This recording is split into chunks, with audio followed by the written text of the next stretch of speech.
Oke, nah ini kan tadi dia bilang ada tarif BOP ya, penentuan tarif BOP. Jadi ada 4 hal nih yang harus kita perhatikan ketika kita mau menentukan gitu ya, berapa sih tarif BOP yang sesuai. Yang pertama itu adalah dasar pembebanan. Jadi ingat lagi ya tadi, ketika kita menghitung atau mau membebankan BOP ke produk, kita nggak bisa membebankannya secara langsung, seperti kita membebankan bahan baku langsung dan juga tenaga kerja langsung. Maka kita harus menggunakan tarif, kita harus menggunakan dasar pembebanan tertentu. Gitu. Jadi makanya ini ada yang namanya dasar pembebanan yang akan kita gunakan ketika kita menentukan tarif BOP-nya. Gitu ya. Yang kedua adalah pemilihan kapasitas yang tepat. Kapasitasnya apa aja? Nanti kita punya ada kapasitas teoritis, kita punya kapasitas praktis, kita punya kapasitas sesungguhnya gitu ya. Kapasitas normal, mana kapasitas yang harus kita pakai gitu ya untuk menentukan si tarif BOP ini. Gitu ya. Yang ketiga itu ada lagi apakah kita mau membebankan fix BOP-nya atau tidak. Ini juga sudah pernah disinggung sedikit ya di pertemuan apa itu ya yang chapter 1 bab 1 terkait dengan eh, apa tuh namanya klasifikasi biaya gitu ya. Di sini ada dibebankan atau tidaknya BOP tetap. Artinya BOP tetapnya itu apakah masuk ke dalam perhitungan atau tidak, gitu ya. Nah, kemudian penggunaan tarif. Nah, tarifnya itu yang mana yang akan kita gunakan? Apakah kita menggunakan tarif itu departemental, jadi artinya itu adalah tarif per departemen, jadi tiap departemen berbeda, atau memang tarif single rate aja untuk semua departemen itu digunakan tarif yang sama. Gitu, itu yang akan kita lihat ya. Oke, yang pertama adalah dasar pembebanan yang digunakan.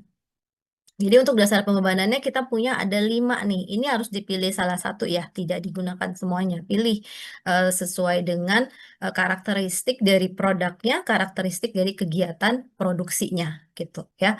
Apakah kita mau menggunakan satuan produk atau unit gitu ya, satuan produk atau unit?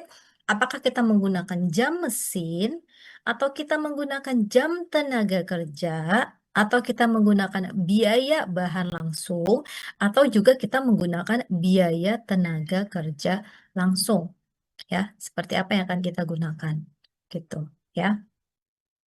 Nanti akan dibahas satu-satu sih ya, terutama yang ini, yang dasar pembebanan. Nah, tadi pemilihan kapasitas yang tepat gitu ya. Kita punya ada 4 kapasitas nih. Ada kapasitas teoritis atau ideal, ada kapasitas praktis, ada kapasitas normal, dan juga ada kapasitas sesungguhnya yang diharapkan.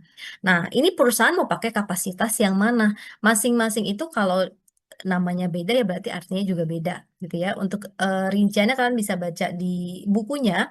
Yang pertama adalah kapasitas teoritis atau kapasitas ideal ya. Jadi yang namanya kapasitas teoritis atau namanya juga kapasitas ideal ya. Kemungkinan besar itu sulit untuk dicapai. Kenapa sulit untuk dicapai? Karena menurut dari kapasitas teoritis ini, kegiatan produksi itu berjalan 100% tanpa hambatan. Ya idealnya begitu gitu ya, berjalan 100% tanpa hambatan. Tapi apakah mungkin? Kayaknya nggak mungkin gitu ya. Kemungkinan besar di real life-nya, di real world-nya gitu ya, nggak mungkin tuh bisa kegiatan produksi berjalan 100% tanpa hambatan, nggak ada defect produk, semuanya berjalan dengan apa namanya, sesuai dengan apa rencana produksi gitu ya, itu kemungkinan besar tidak akan terjadi kalau 100% berjalan tanpa hambatan gitu ya. Tetapi itu tetap harus di-set, tetap harus kita tentukan kapasitas teoritis itu atau kapasitas idealnya. Ya namanya juga target gitu kan ya. Kita men-set target ya berarti setinggi mungkin. Setinggi mungkinnya itu adalah paling tinggi adalah kapasitas teoritis atau kapasitas ideal. Ya di mana kegiatan produksi itu berjalan 100% tanpa adanya hambatan. Yang namanya hambatan itu bisa sifatnya eksternal, bisa sifatnya internal. Ya, kita mulai bagi ini menjadi 2. Nah, yang kedua adalah kapasitas praktis ya. Jadi kalau kapasitas praktis itu, kita sudah mempertimbangkan adanya hambatan nih, gitu. Hambatannya apa? Jadi kalau kapasitas praktis itu kita sudah mempertimbangkan adanya hambatan internal. Contohnya hambatan internal, ada yang udah baca belum di buku? Contohnya apa? Hambatan internal itu berarti yang terjadi di dalam eh, perusahaan, di dalam pabrik, ya, internal perusahaan. Kira-kira apa itu?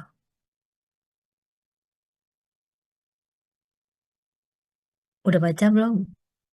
Saya belum ngesain itunya ya, tapi kalian harus udah baca. Apa? Hambatan internal di chapter 10 ya. Bisa nggak, Bu? Apa? Apa Ken? Kerusakan mesin mungkin, Bu? Kerusakan mesin bisa ya. Mesinnya rusak atau mesinnya ngadat gitu ya. Iya, itu bisa. Tahu apa lagi kira-kira? Bahan pola produksi, Apa? Bahan perubahan pola produksi. perubahan pola produksi ya juga bisa gitu ya. Kalau misalkan ada yang mau diubah gitu ya, itu juga hambatan dari internal gitu ya. Atau misalkan ternyata bahan bakunya rusak gitu ya, itu juga bisa. Nah, kapasitas praktis ini artinya adalah cara menghitungnya dari kapasitas teoritis yang ada di sini nih, kita kurangi dengan hambatan internal. Hambatan internalnya tuh apa aja gitu ya. Ya sudah kayak ditentukan di awal kira-kira gitu. Yaitu kapasitas praktis. Nah, selanjutnya adalah kita masuk ke kapasitas normal.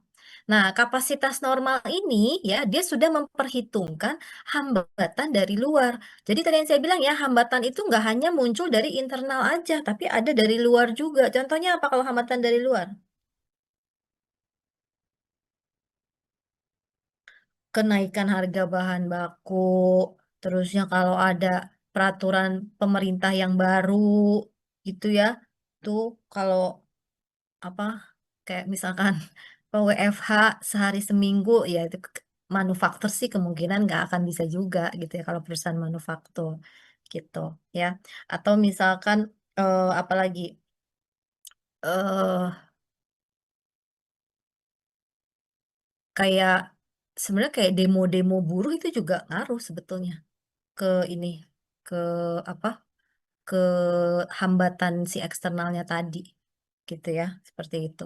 Nah, kapasitas normal ini berarti dia sudah mempertimbangkan hambatan internal dan hambatan eksternal juga. Jadi makanya ketika kita menghitung kapasitas normal itu adalah si kapasitas eh, praktis kita kurangi dengan hambatan eksternal. Atau kalau mau kita ngitungnya dari kapasitas teoritis berarti kapasitas normal itu sama dengan kapasitas teoritis kita kurangi dengan hambatan internal, kita kurangi dengan hambatan eksternalnya, gitu ya.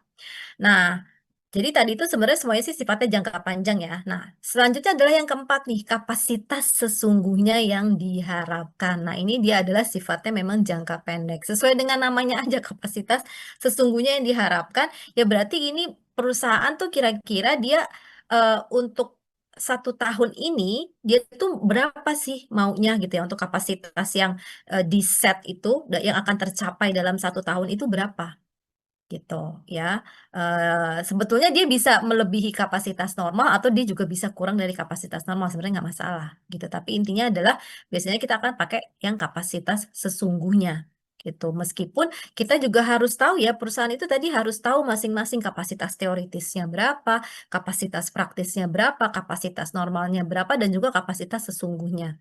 Tapi nanti ketika kita akan menghitung yang kita pakai yang mana gitu ya itu tapi kalau dihitung ya kalau diketahui harus diketahui semuanya tapi ketika kita akan menghitung BOP kita pakainya kapasitas yang mana gitu ya.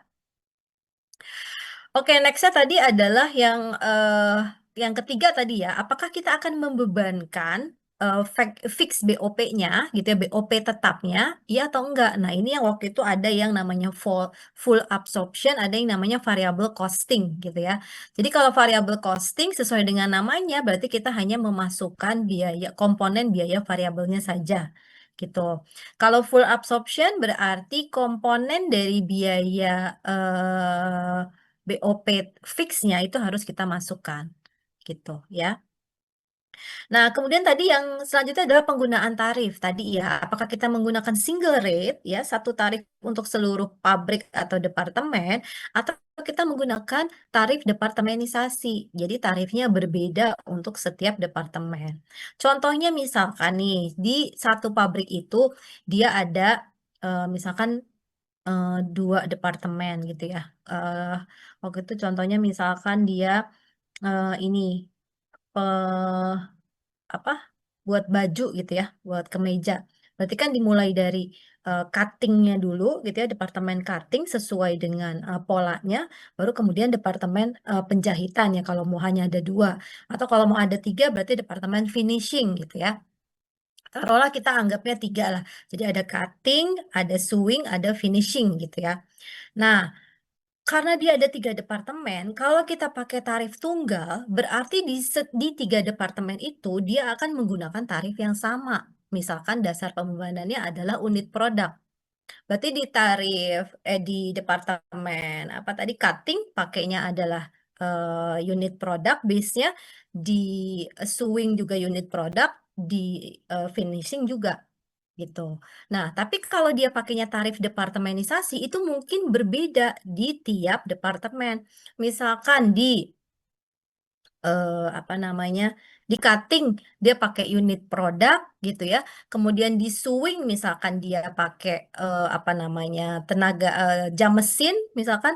Kemudian di finishing dia pakainya jam tenaga kerja gitu. Nah, ini tinggal yang mana nih yang sesuai untuk apa namanya, produk dan pabrik yang dimiliki perusahaan itu yang mana gitu ya? Apakah menggunakan tarif tunggal atau tarif departemenisasi gitu ya? Itu ada 4 hal yang harus diperhatikan ketika kita akan menentukan tarif BOP ya.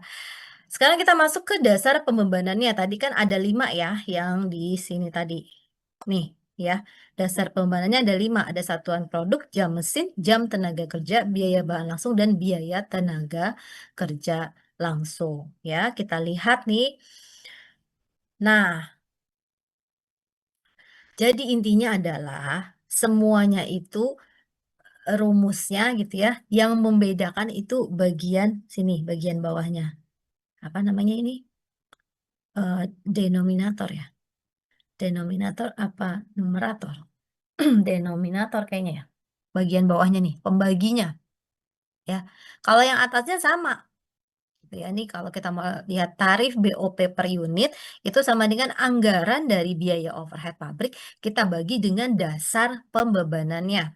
Karena kita menggunakannya adalah satuan produk atau unit, maka bagian bawahnya ini adalah kita pakainya anggaran jumlah produk. Nah, ini angkanya dapat dari mana? Ada di buku. Coba lihat ya. Misalkan dia contohnya apa sih itu? Ya pokoknya ada contoh biaya overheadnya itu adalah 45 juta. Gitu ya. Kemudian dianggarkan ada jumlah produknya adalah sekian. Maka tarif BOP per unit adalah 450 per unit. Nah, perhatikan ya, di sini dia pakai kata-kata anggaran.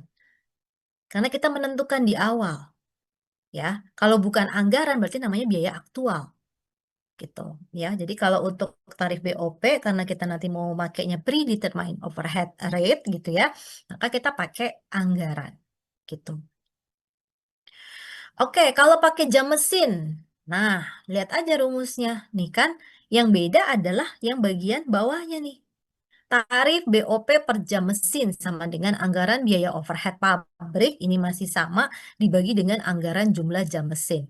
Nah, yang perlu diperhatikan adalah di sini nih tarif BOP-nya itu harus kalian tambahkan satuannya. Jadi jangan cuma bilang tarif BOP.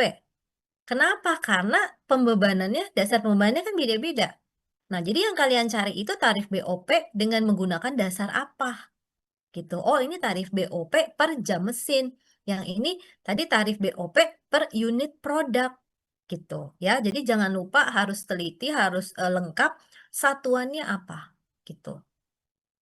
Nah, ini juga tinggal lihat di buku ya. Jadi dia punya ada anggaran biaya overhead berarti 100 juta. Dengan jumlah jam mesinnya adalah sekian 20.000. Sehingga tarif BOP-nya adalah 5.000 per jam mesin.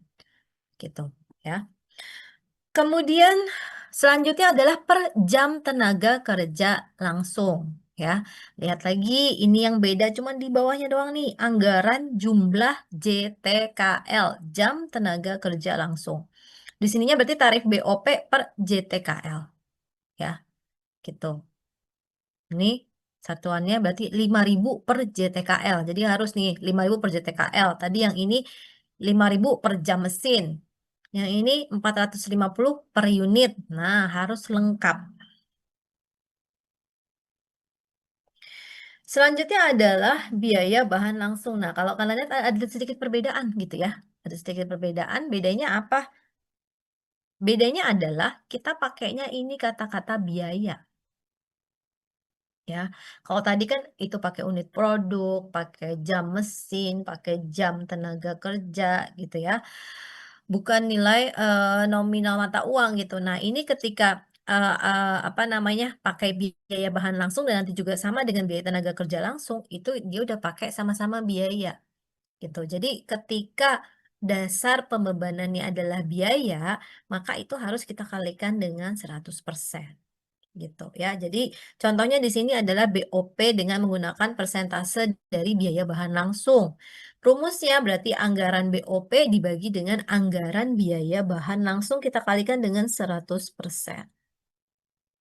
Sehingga di sini untuk hasilnya adalah 62,5% dari biaya bahan langsung gitu ya.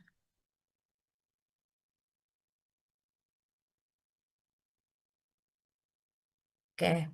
Selanjutnya untuk biaya tenaga kerja langsung sama nih dia juga pakai biaya ya. Jadi kalau dia pakai apa dasar pembebanannya adalah biaya ya berarti dikalikan 100% ya. Jadi di sini untuk BOP-nya dengan menggunakan persentase BTKL itu dapatnya adalah 200% dari biaya tenaga kerja langsung. Jadi artinya kalau kita punya berapa sih nilai dari BTKL-nya, maka nilai BOP-nya adalah 200% dari nilai BTKL tersebut gitu ya. Oke, nah ini next ini dia suka pakai istilah-istilah yang membingungkan ya. Ini cuman sebenarnya biasa aja gitu ya, tarif biaya overhead pabrik. Kan biaya overhead pabrik itu bisa terbagi menjadi biaya variabel dan biaya tetap gitu ya, fix sama variabel.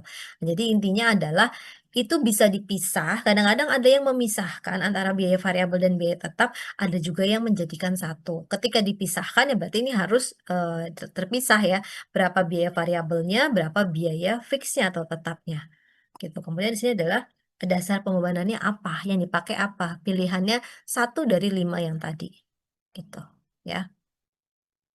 Ini kalau totalnya, oke. Tadi ini udah nih ya. Menentukan tarif, oke. Nah, oke. Nah, di sini ada contoh soal nih ya, pasti di buku juga ada sama, tinggal ditambahin aja PT-nya PT apa, ya. Jadi ada elemen biaya overhead pabrik. Nah, ini dia memisahkan nih antara biaya variabel sama biaya tetap.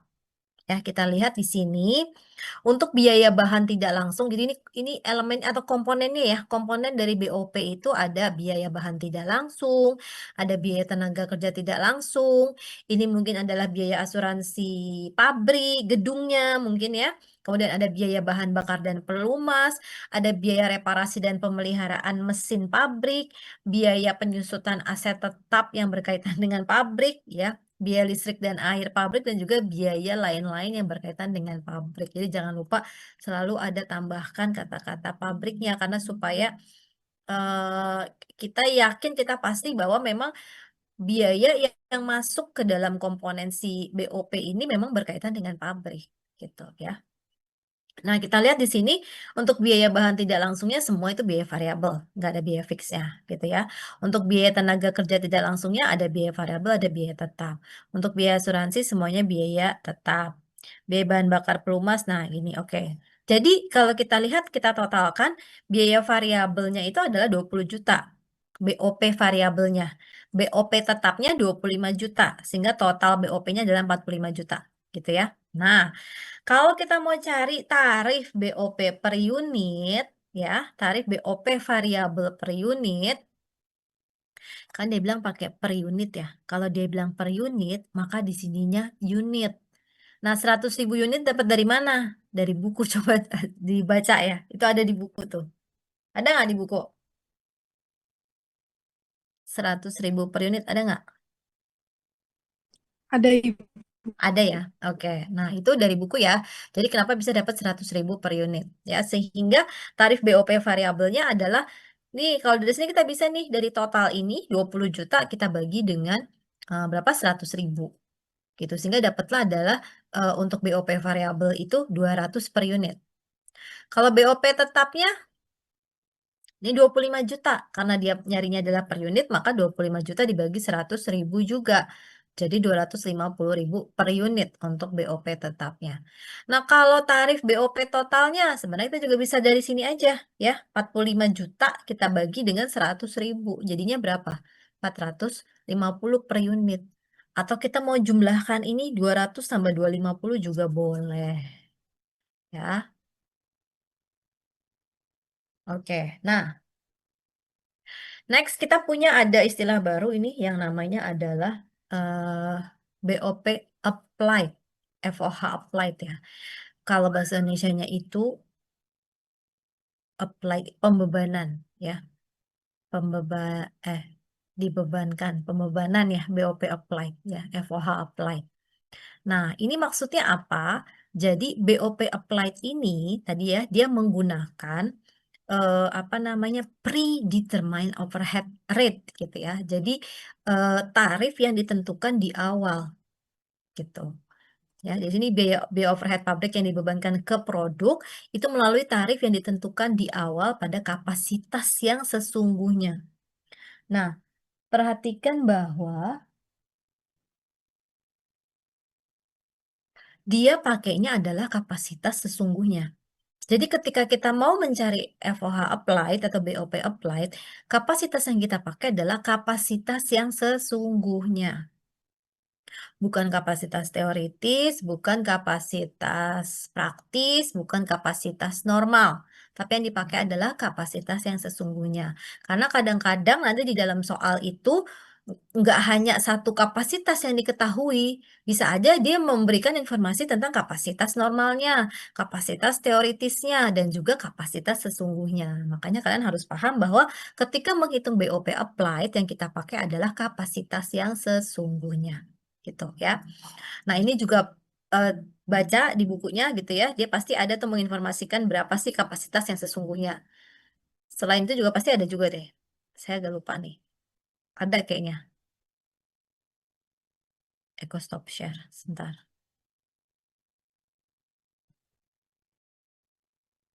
Ini dulu. Saya kan bukunya ini juga. Sebentar ya. Ada nggak di itunya? Bentar. Kok? Hmm,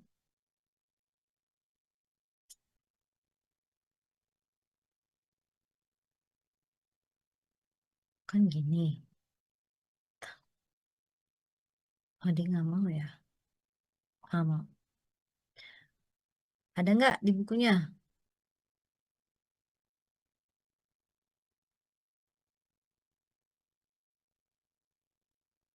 Coba lihat chapter 10. Sebentar ya.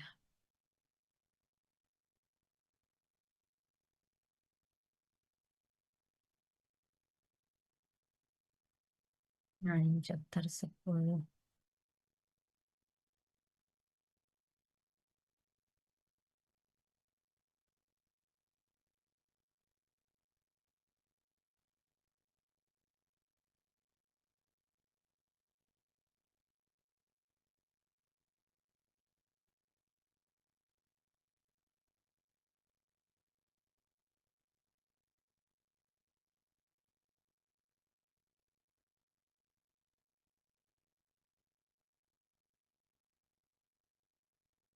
Oh, itu si apa PT Citra Indotama ya. Si PT Citra Indotama ini perusahaan manufaktur yang memproduksi plastik kemasan. Pada tahun 2019, perusahaan mempunyai anggaran BOP sebesar 45 juta, 20 juta variabel, 25 juta tetap.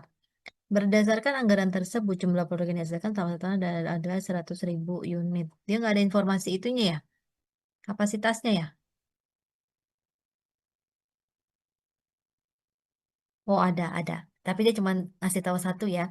Berdasarkan informasi dari PT Citra Indotama itu halaman 285, apabila jumlah unit sesungguhnya atau kapasitas sesungguhnya selama tahun 2019 adalah 120.000 unit. Nah, itu adalah dia menginformasikan kapasitas sesungguhnya. Biasanya kalau masih latihan soal dia cuma ngasih tahu satu, tapi nanti kalau di latihan soal biasanya ada kapasitas lainnya yang diinformasikan, gitu ya. Oke, kalau di sini dia cuma ngasih tahu hanya ada satu kapasitas ya. Nah, sehingga di sini kita bisa eh, rumusnya adalah seperti ini ya. BOP apply tadi sama dengan tarif BOP kita kalikan dengan kapasitas yang sesungguhnya. Gitu ya, BOP apply. Nah, BOP applied-nya itu berarti 450 yang tadi tarif BOP-nya kita kalikan dengan kapasitas sesungguhnya, yaitu adalah berarti dapatnya 54 juta. Nah, ingat ya, jadi terkait dengan BOP, kita tuh punya dua data nanti. Ada yang namanya BOP applied, ada yang namanya BOP aktual. Nah, ingat ya, BOP aktual itu baru bisa kita peroleh ketika di akhir periode. Gitu. Jadi makanya kita tentukan dulu nih BOP applied-nya. Kita tadi menggunakan predetermined overhead rate tadi gitu ya. Sehingga di sini kita punya jurnal baru di sini ya namanya ya PDP biaya overhead. Ingat ya kan kalau kemarin kalau bahan baku ada PDP bahan baku, ada PDP bahan baku langsung, ada PDP tenaga kerja langsung gitu ya. Nah, sekarang untuk BOP-nya kita menggunakan BOP applied dulu gitu ya. Jadi PDP biaya overhead pabriknya debit, kreditnya adalah BOP applied. Ini caranya seperti ini, gitu ya. Nah, udah kita hitung. Nah, ini ya, elemen biaya overhead pabrik ini adalah nilai dari BOP aktualnya. Ya, itu ada juga tuh di di buku di yang tampilan 10.2. Situ kan ada dia bilang elemen biaya overhead pabrik sesungguhnya BOP aktual ya. Di mana dia sudah merincikan nih bahwa untuk BOP aktualnya ada biaya bahan tidak langsung, ada biaya tenaga kerja tidak langsung, biaya asuransi dan lain-lain ya. Senilai 55 juta. Nah, ini harus kita lakukan pencatatan juga ya. Jadi debitnya adalah BOP aktual, kreditnya nih masing-masing nih harusnya ada keterangannya gitu ya dari masing-masing elemen biaya ini itu akan kita gunakan akun yang mana gitu. Jadi misalkan oh untuk biaya bahan tidak langsung itu ya kita membelinya dengan menggunakan cash, maka berarti kreditnya adalah cash gitu. Ya, ini biaya lain-lain ini gitu ya, gaji dan upah gitu seterusnya ya. Nah, sekali lagi kalau tidak ada rinciannya, jadi misalkan dia cuma ngasih tahu pokoknya biaya BOP aktualnya totalnya 55 juta, nggak ada rinciannya. Kalian tetap harus melakukan penjurnalan, makanya sudah pernah saya informasikan. Berarti di sini debitnya adalah BOP aktual, kreditnya adalah berbagai akun kredit. Nilainya 55 juta. Kalau nggak ada rinciannya, tapi kalau ada rinciannya harus kalian rincikan. Gitu ya. Jadi ini tetap harus ada jurnalnya. Nah, dari situ kita kan punya dua data nih. Kita punya data BOP aktual 55 juta, kita punya data BOP applied 54 juta gitu ya. Nah, muncullah di sini yang namanya ada istilah under applied, ada istilah over applied. Jadi ketika BOP applied dan BOP aktualnya itu tidak sama nominalnya, maka bisa menjadi under applied atau bisa menjadi over applied. Kalau ini ngafalinnya gampang. Gimana ngafalinnya?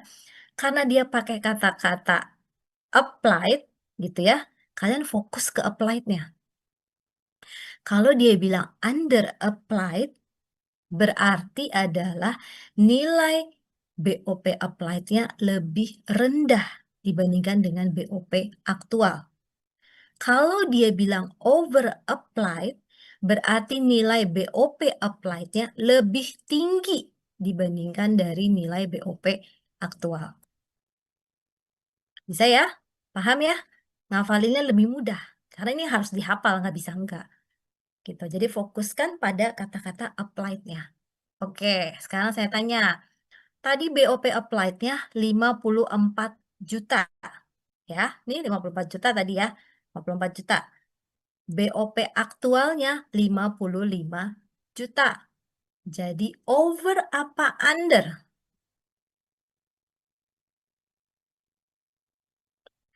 Over apa under?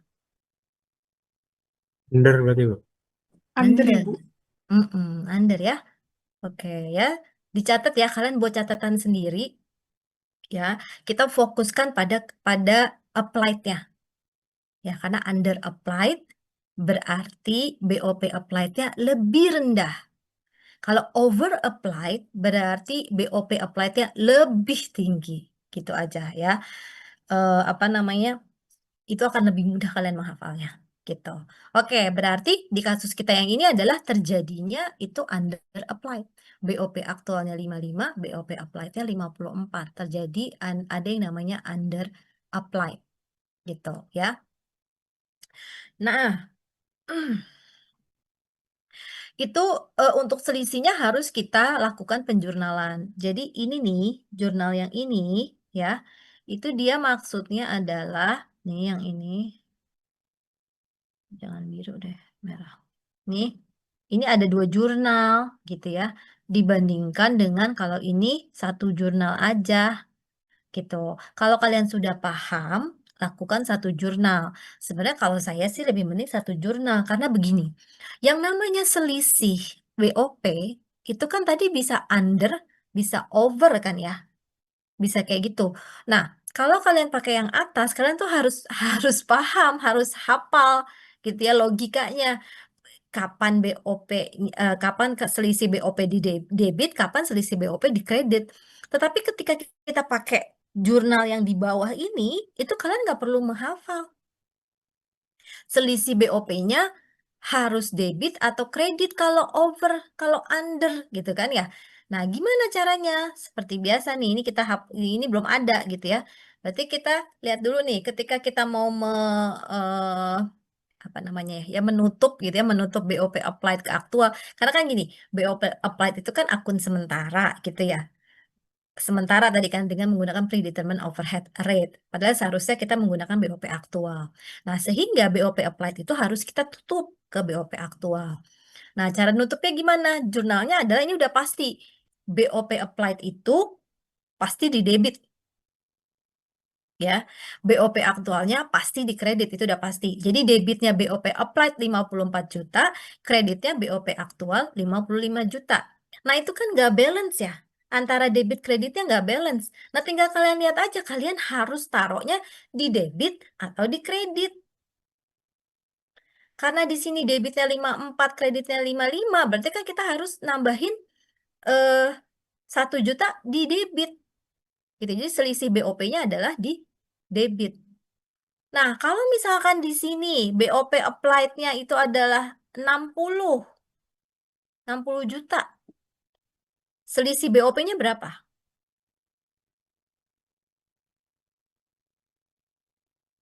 Kalau BOP applied-nya 60 juta, BOP aktualnya 55 juta. Selisih BOP-nya berapa? 5 juta, Ibu. 5 juta. 5 juta di mana? Di kredit berarti. 5 juta di kredit. Gitu.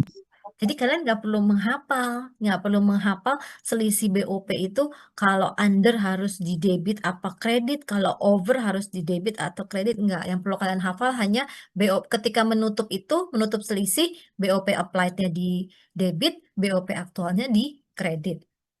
Nanti tinggal lihat selisih BOP-nya apakah harus kita tambahkan di debit atau harus kita tambahkan di kredit. Gitu, ya. Atau kalau mau pakai dua jurnal begini ya boleh-boleh aja. Kita ini dulu nih ya. Berarti kita yang pertama kita tutup dulu nih BOP applied-nya ke BOP aktual. Tadi kan udah pasti ya, BOP applied-nya debit, BOP aktualnya kredit 54 juta. Nah, tapi tadi kan eh, ada under applied-nya nih gitu ya. Ada selisihnya. Ini harus kita lakukan penjurnalan lagi gitu ya. Jadi di sini adalah debitnya selisih BOP, kreditnya adalah BOP aktual. Gitu ya. Jadi boleh kalian pakai dua jurnal ini, tetapi kalau saya sarankan yang satu jurnal saja yang bawah gitu ya.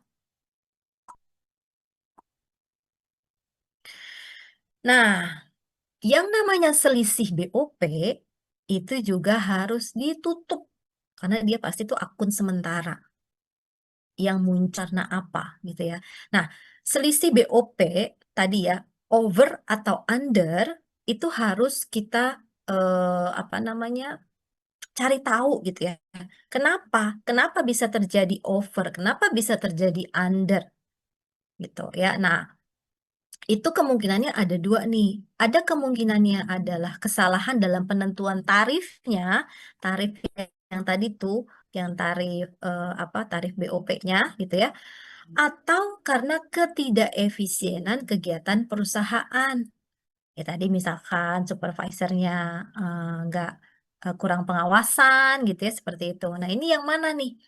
Terus taunya yang mana? Ya tanya manajer produksinya yang memiliki wewenang untuk mengetahui atau menentukan selisih BOP itu terjadi karena apa, yaitu manajer produksinya, gitu ya.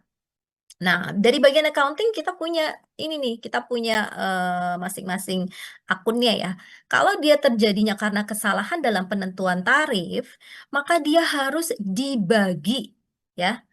Selisihnya itu harus dibagi ke tiga inventory gitu ya. Tapi ini kita fokusnya dia ada persediaan produk dalam proses, persediaan produk jadi sama ke COGS gitu ya. Jadi nggak masuk ke apa tuh namanya bahan bakunya gitu ya. Jadi masuk ke PDP-nya, masuk ke finish good dan juga masuk ke COGS. Terus proporsinya gimana? Ya itu lagi-lagi manajer produksinya yang menentukan berapa yang akan dibebankan ke produk dalam proses, berapa yang akan dibebankan ke produk jadi, dan berapa yang akan dibebankan ke COGS gitu. Kalau dia sudah punya ada kalau di soal ada rinciannya ya tinggal kalian masukkan aja dari selisih BOP itu berapa persen ke PDP, berapa persen ke finish good, berapa persen ke COGS gitu ya. Itu kalau terjadi kesalahan dalam penentuan tarif. Nah, kalau itu selisih BOP-nya terjadi karena adanya ya ketidakefisienan kegiatan perusahaan, maka itu semuanya akan kita bebankan ke COGS, beban pokok penjualan gitu. Ya, jadi yang namanya dia menutup, ingat ya, kalau menutup itu harus berlawanan ya. Tadi kan kita lihat di sini selisih BOP-nya itu adalah di debit. Nah, berarti kalau kita mau tutup itu harus di kredit gitu. Jadi jangan di debit lagi. Kalau di sini ketika kalian menutup, kalian debitkan lagi ya jadi double saldonya gitu. Ya. Nah, itu terkait dengan si BOP di bab 10. Ada pertanyaan? Kalau nggak ada pertanyaan, kita coba latihan soal ya. Sebentar.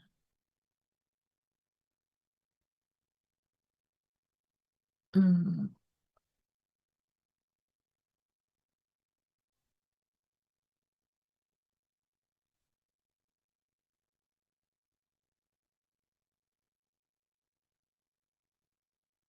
Coba coba yang 10.1,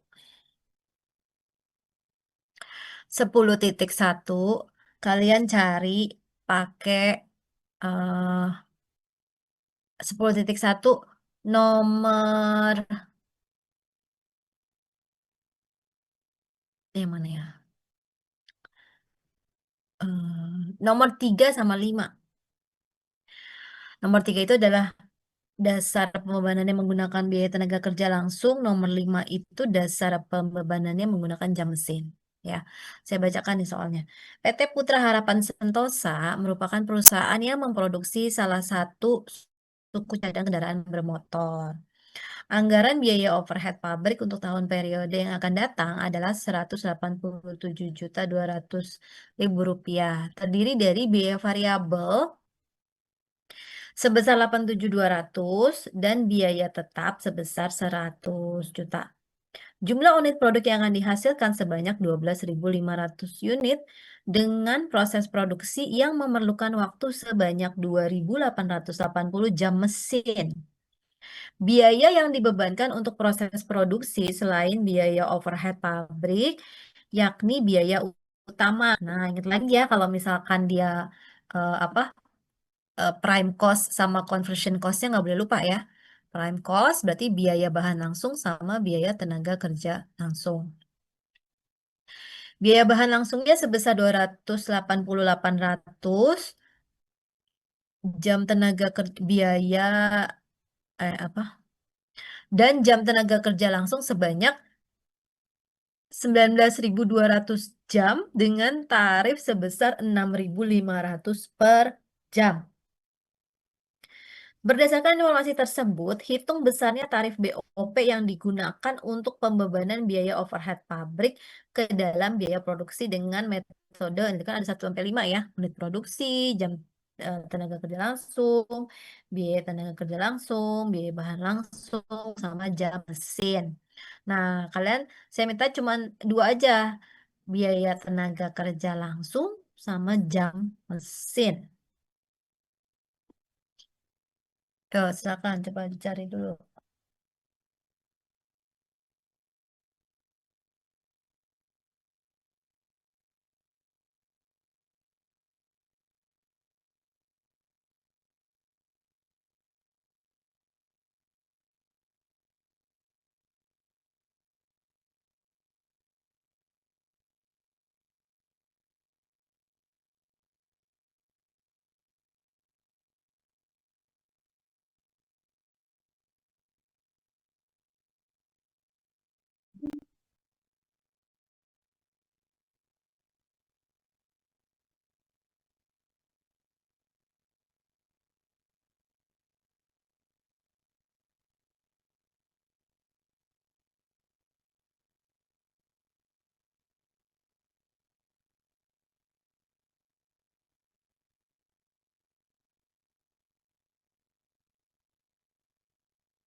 Ada yang udah dapat? Untuk yang apa? BOP per BTKL.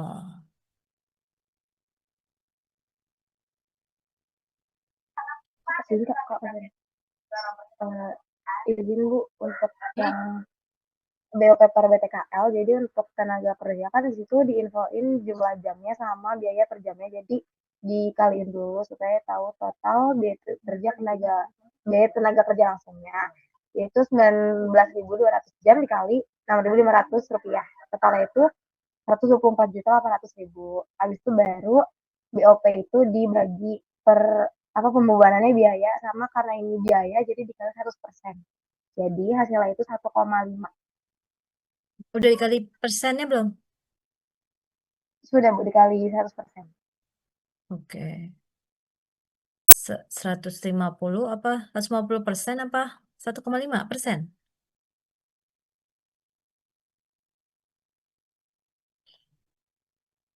Dikali aja, dikali aja persennya. Hah?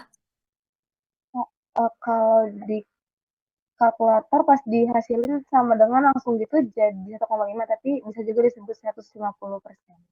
150% ya. Coba ya kalau saya pakai Excel nih. Yang lain gimana? eh ini bingung nggak?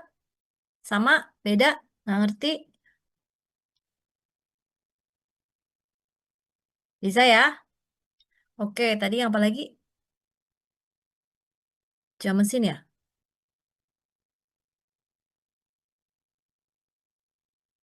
Yang jam mesin gimana?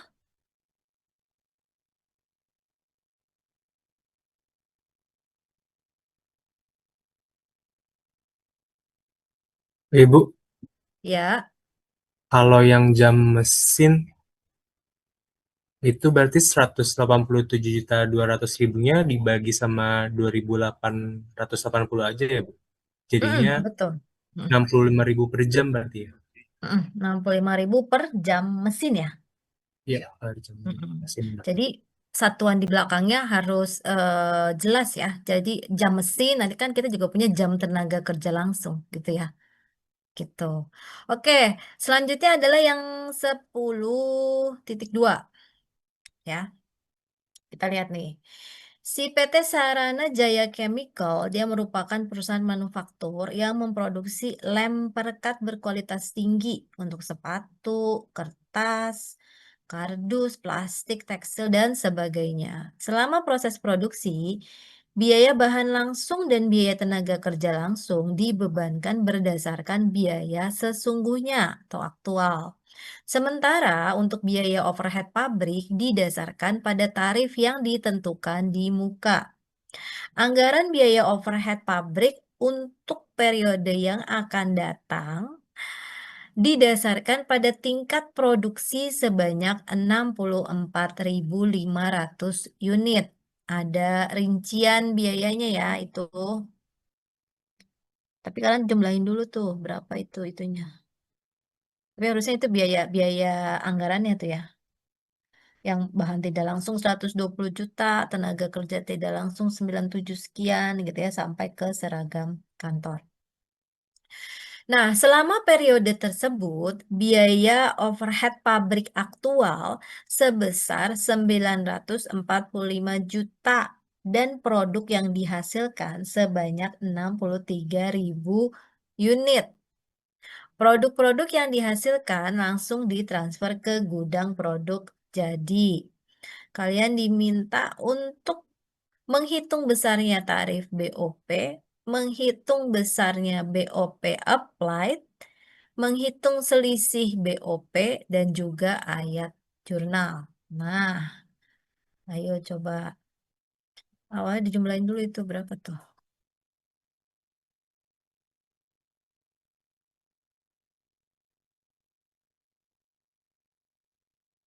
Ini tadi ya. Saya share lagi ininya.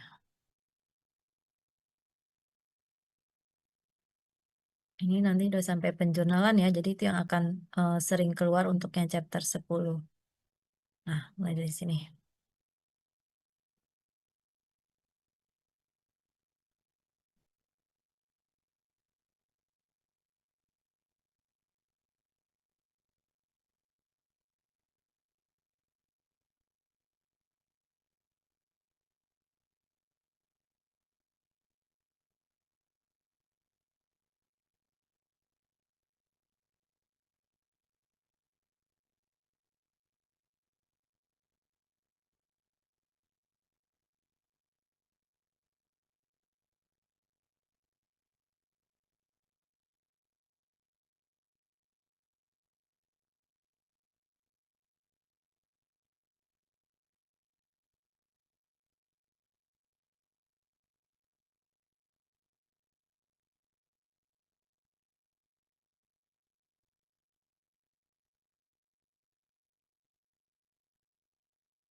Nah, kalian udah nyari tarif BOP-nya belum?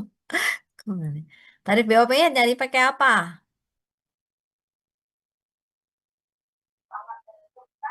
Ditotalin dulu Mm-mm. BOP-nya semuanya terus dibagi sama unit jumlah unitnya. Iya, karena yang ada sebetulnya hanya unit produk ya. Jadi makanya tarif BOP-nya kita bilangnya tarif BOP per unit produk gitu ya.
Udah, itunya berapa?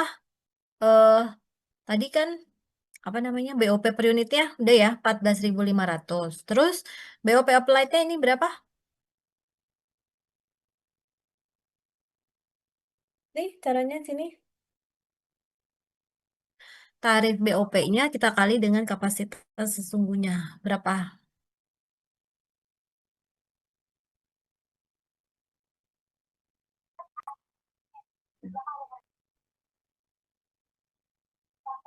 Dikali sama 63.000. Mm-mm. Iya, kapasitas sesungguhnya itu adalah yang 63.000 unit ya. Jadi totalnya 913.500.000 rupiah. Betul. Jadi Jadi BOP ada applied. Ya. Jadi BOP applied-nya 913.500 ya. Gitu. Oke. Tadi apa lagi pertanyaannya? Selisih ya?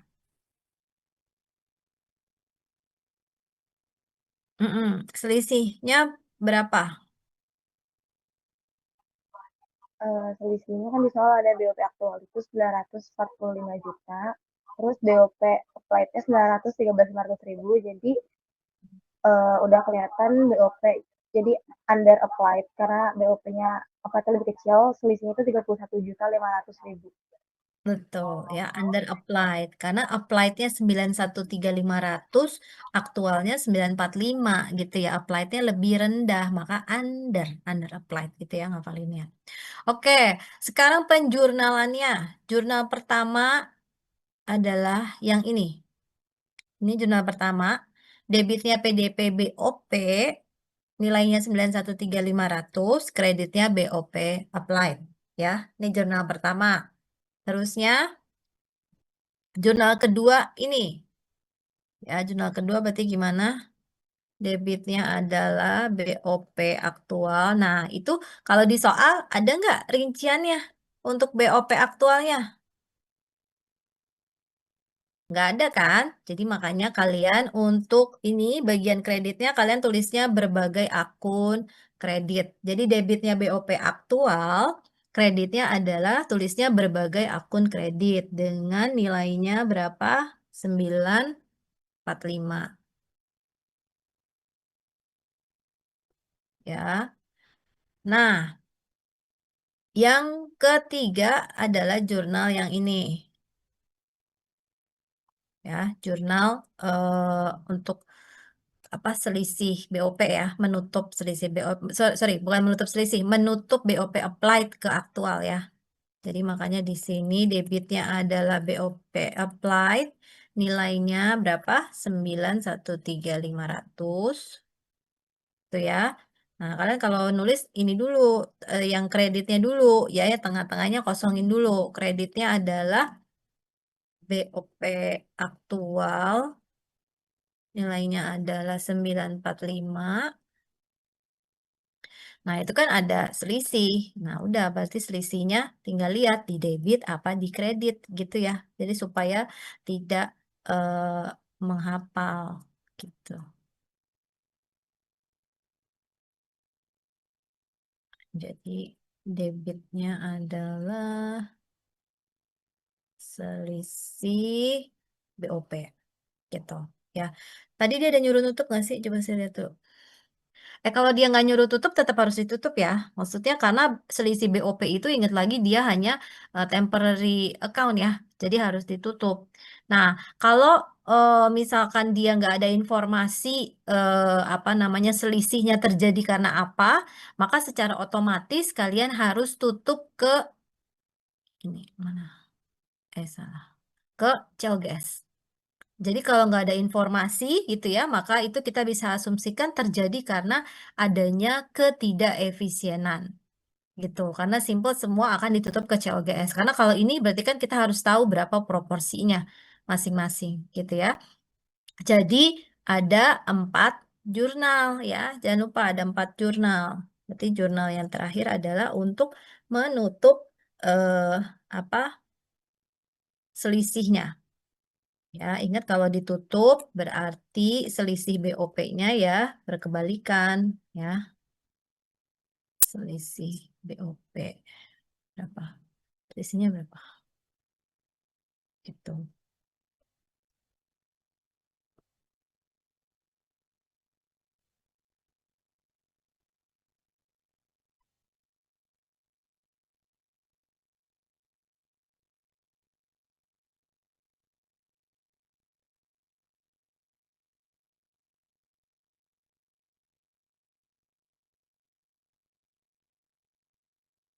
Ini ya, jadi jangan lupa jurnalnya ada 4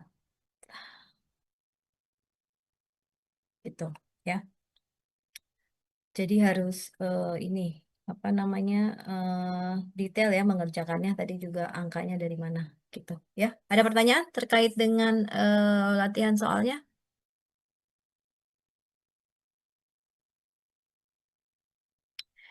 Nggak ada? Oke, kalau nggak ada, mungkin untuk pertemuan hari ini saya cukupkan ya. Pekan depan ya, itu adalah pertemuan kelima. Sesuai dengan silabus kita akan kuis ya, gitu. Nah, kuisnya materinya itu berarti dari mana?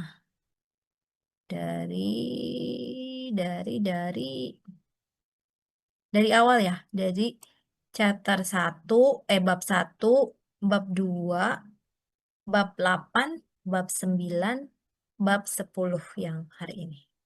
Gitu ya. Dan minggu depan insya Allah kita luring ya kan nggak ada. Kalian ini soalnya di hari Jumat itu kita banyak kena liburnya ya. Itu.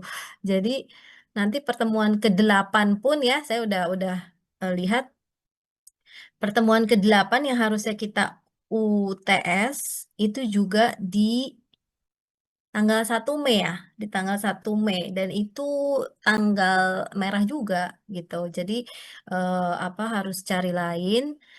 Kemungkinan sih kalau di hari lain itu kan memang agak sulit dapat ruangan ya.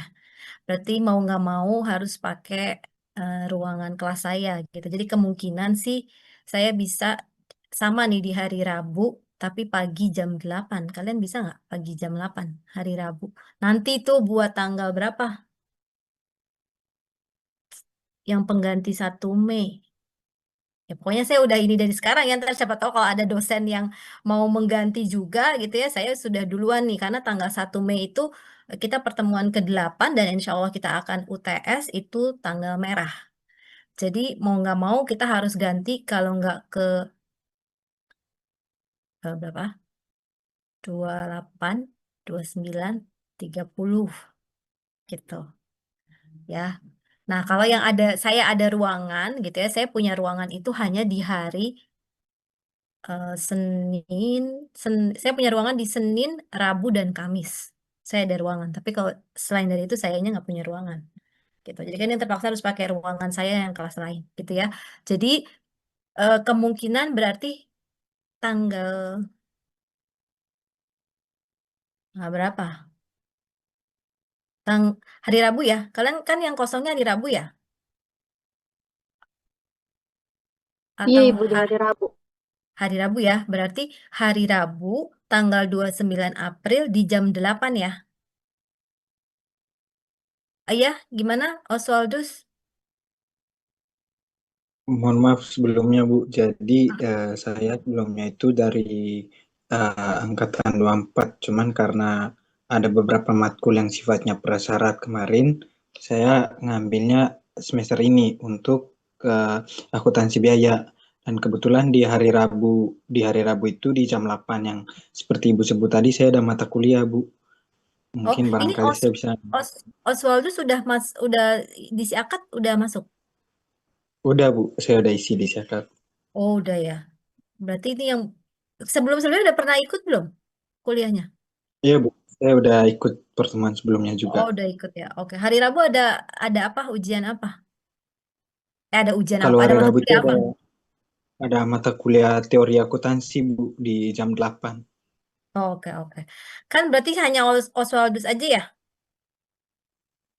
Nanti mungkin Oswaldus bisa ini ya, bisa di hari lain ya.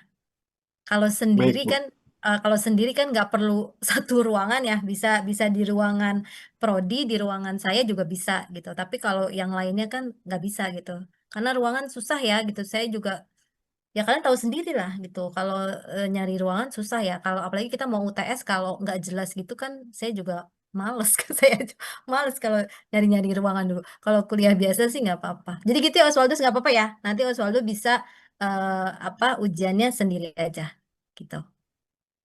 Baik Bu, terima kasih banyak Bu. Oke, sama-sama. Ada lagi? Nggak ada ya, jadi tadi itu pokoknya kalian disetkan dulu ya, nanti khawatirnya siapa tahu dosen lain juga ada mau ganti-ganti. Pokoknya saya yang kita hari Rabu tanggal 29 April itu jam 8, nanti ruangannya di mana saya juga, nanti saya informasikan ya, saya lupa sekarang di mana, tapi kemungkinan itu di SFD. Kan kalian berapa sih jumlahnya? Oh banyak ya. Berapa Tiara? Cukup nggak ya? Kayaknya 41 atau 40 deh sekarang, Bu. Soalnya yang dari kakak tingkat ada 4 orang. Oh gitu kah? Oke, oke. 40 ya. Mudah-mudahan cukup ya, karena SFD itu kan ada beberapa ruang. Saya lupa lagi yang di hari Rabu ini saya di mana ya dapatnya. Ya mudah-mudahan cukup lah. Nanti kalau nggak cukup saya minta izin tambah kursi gitu ya. Gitu oke. Kalau nggak ada lagi kita ketemu lagi insya Allah pekan depan. Nah untuk pekan depan itu kan kuis ya. Kalau kuis itu kan belum bisa minta kertas dari fakultas kan ya. Kalau UTS UAS kan boleh. Nah berarti untuk kuis kalian bawa kertas sendiri ya. Kertasnya itu adalah kertas apa? Kertas folio aja ya, kertas folio yang bergaris. Nah juga jangan lupa berarti Jumat depan itu kalian bawa bukunya ya untuk saya bisa cek ya yang apa namanya buku kalian summary sama buku apa namanya yang latihan soal gitu ya. Oke, kalau nggak ada pertanyaan kita cukupkan sampai di sini ya. Kita ketemu lagi insya Allah pekan depan hari Jumat luring. Terima kasih. Assalamualaikum warahmatullahi wabarakatuh. Saya N ya. Waalaikumsalam warahmatullahi wabarakatuh. Terima kasih banyak, Ibu. Terima kasih banyak.